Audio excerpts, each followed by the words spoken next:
Hickok 45 here for a chapter 2. Hopefully you made chapter 1 with the Inland Carbine, the M1 Carbine. What a jewel. And man, I knew some of you would be really mad if you found out that I got it out again and shot it some more and blew up some stuff with it and you were not here. So I don't want you mad at me. You know, I don't care if trolls and haters are mad at me, but I don't want you all mad at me, okay? You real people. So we're going to shoot some. Not going to take a lot of time. I am just going to encourage you vehemently to check out the first video on this Inland M1 Carbine. I will link it for you, okay? Because I went into a lot of detail on the history and of the M1 Carbine, and probably more than you want to know. But you actually could learn something, I think. And I don't think I made too many mistakes. I might have. You can let me know. Oh, I know what I'm going to do before we shoot it. Let me get that mag out. Just give you a little sweet music. Listen.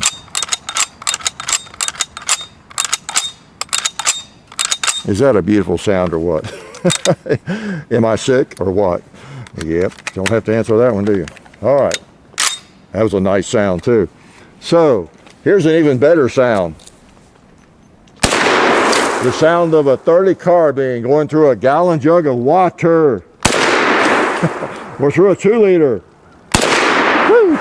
Or through onto a red plate over there. Boom. Let's hit one in the middle. Yeah, how about on the right? A nice little shooter. I think this will be a successful rifle or carbine. They might even want to think about using it in war sometime. You know, it might make a good battle. I don't know about battle rifle, but a carbine that could be used in battle. How's that?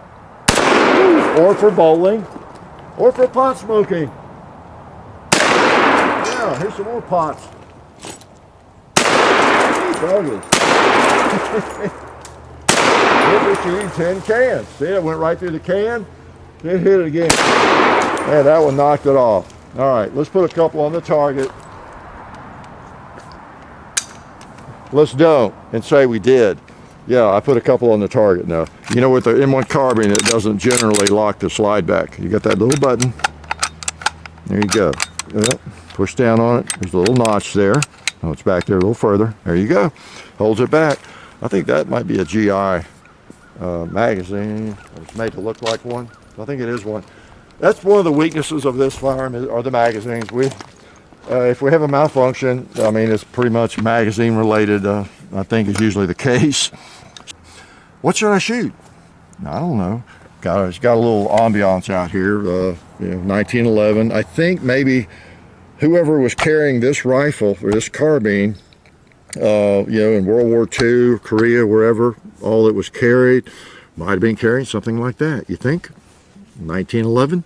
Even though that's a 1911 from 1918, hey, they used those things right on up. So they could have been carrying one, any one that was made, since 1911. They could have been carrying, you know that, but they could have been carrying it in World War One, part of World War One, World War II, Korea, Vietnam, right on up until, even after probably 1986, when the Beretta was adopted, because none of that happens like night and day. It's a transition thing. Just like right now, there are people still carrying the M9 that don't have the SIG P320. So, getting into too much history. This is just a chapter 2, just going to shoot the thing a little bit. Wanted you to be here. I just, I miss you all if you're not here, and I wanted you to be here for this experience. I mean, look at that. Is that a beautiful action? I know, everybody's using the M16, the M4, AR-15s for their serious battle these days, right? But, I mean, there's just nothing like that old action. And it works. It worked in the M1 Garand, worked in these, worked in the M14. It works in the Mini 14 pretty well, right? So, maybe not quite as reliable, but boy, yeah, just neat. I'm sorry, I just like it. All right, got a few more things we can shoot. Can't shoot the steel up close. We can shoot those 2-liters and bowling pins, right? Whee! There's another one. A gallon jug. Yeah.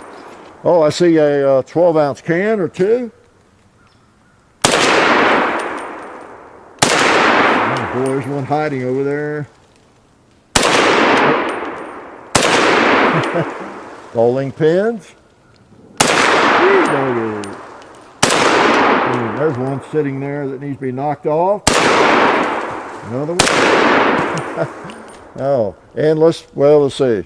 Put the safety on. See how much we have left in this mag. Well, let's just shoot it empty. Forget that. All right. I think it was about empty. I can tell by the weight.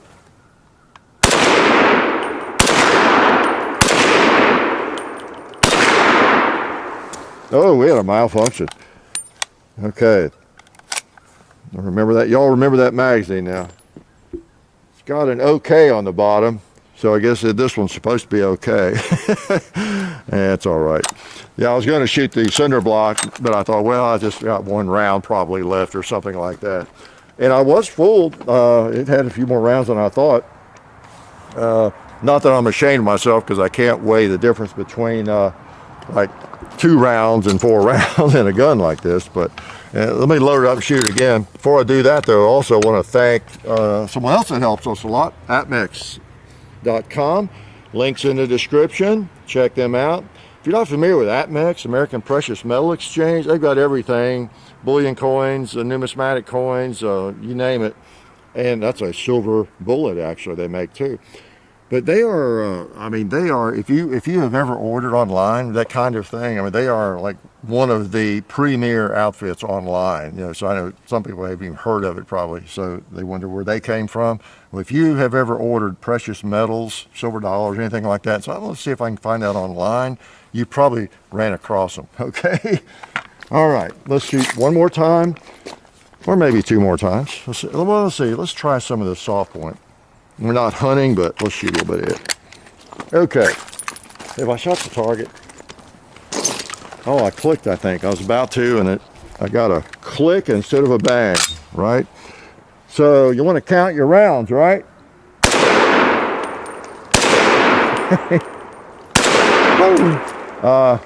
I don't know. You know, counting rounds, I typically don't do it, but I'll just shoot it dry and reload it.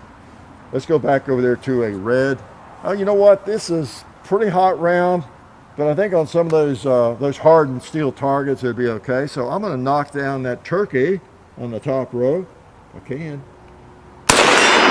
Boom. How about a pig on the left? Went under it, I think. How about a buffalo?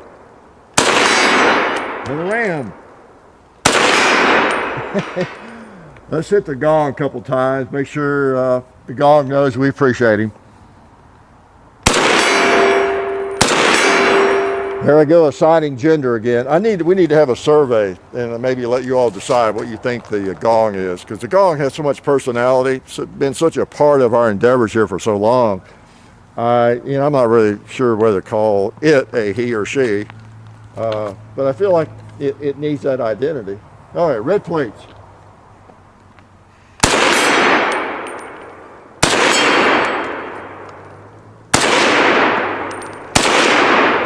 On the right. On low.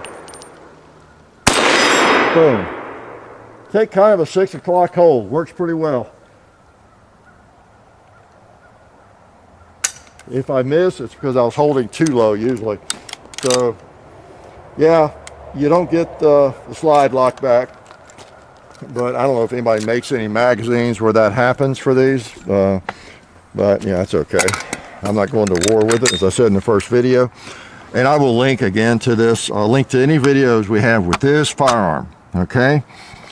And that might be a range 2, the main video. And, because, they just don't get prettier than this. And it's all correct. For like 1943, right on the barrel, and just a nice rifle. Nice. Can I call it a rifle? I guess a carbine. It's a carbine, M1 carbine. Have I shot it enough? I guess I've run out of targets. I've destroyed everything out here with it, and it's going to get dark on us, so I'll just not shoot anymore. I'll just let you savor this baby. And many of you are just like me. Well, that's a stretch. You don't want to be like me, but you appreciate these sorts of firearms a great deal, and you really do. As I hear from you every day, so I know that, and you understand how folks like like John and me get so excited about firearms like this, and we savor them, and the experience of shooting them is just a lot of fun. And it's it's kind of a tribute to the folks that carried these things, the men who carried this exact firearm in World War II.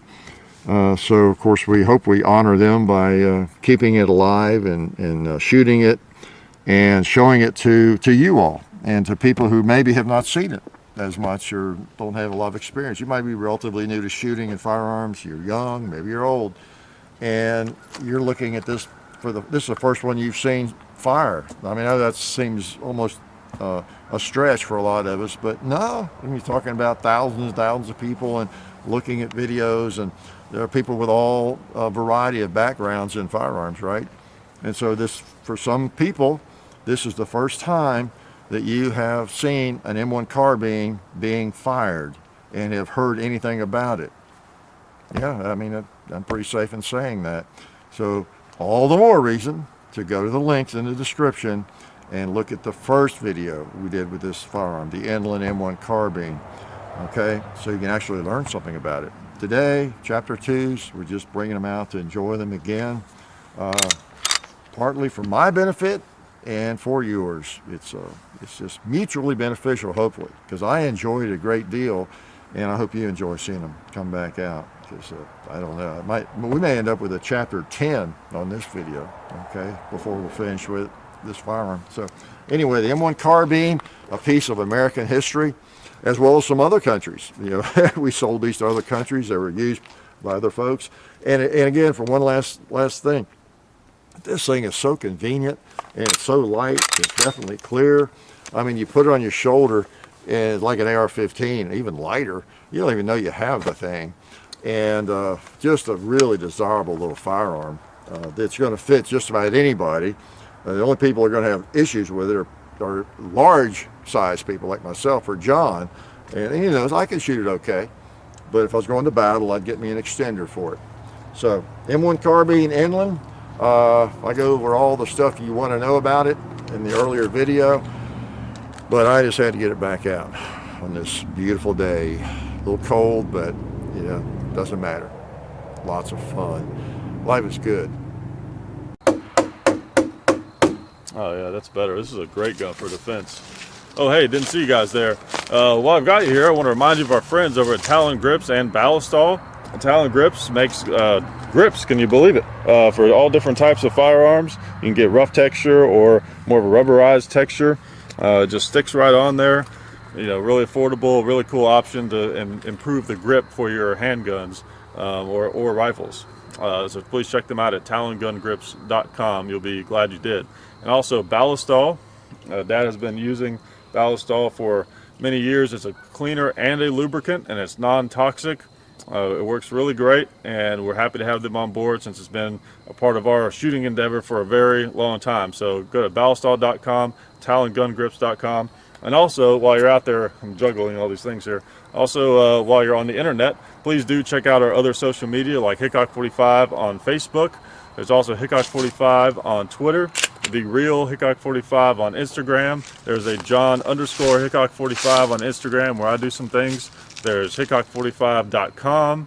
You can find us also on Gunstreamer. So check out all that stuff and then watch more videos.